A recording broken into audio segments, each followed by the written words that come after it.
नेसरीत विवाहित महिलेच्या जटा निर्मूलनाचा उपक्रम, महाराष्ट्र अनीस नेसरी आणि गडिंग्लज शाखेचा पुढाकार, मानसिक आणि शारीरिक ओझं कमी करण्यासाठी उपक्रम यशस्वी।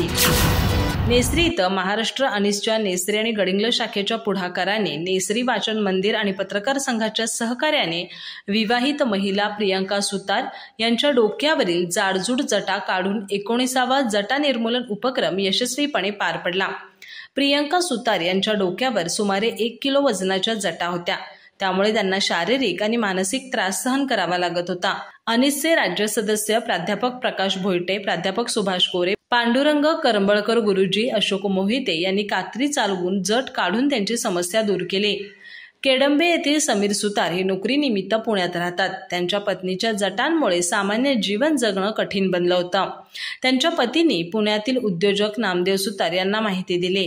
त्यांनी नेसरी येथील अनीस शाखेशी संपर्क साधला। नेसरी वाचन मंदिर या ग्रंथालयात जटा निर्मूलन उपक्रम यशस्वी झाला।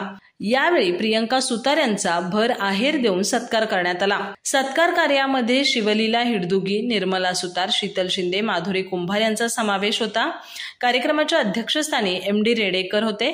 स्वागत रवींद्र हिडदुगी यांनी केलं, प्रास्ताविक TB कांबळे यांनी केलं, तर अप्पासाहेब कुंभार यांनी आभार मानले। यावेळी अमोल बागडी, चंद्रकांत संकपाळे यांच्यासह अन्य मान्यवर उपस्थित होते। नेसरी आणि गडिंग्लज शाखेच्या अनीसच्या या उपक्रमामुळे अनेक महिलांचे मानसिक आणि शारीरिक ओझं कमी झाले।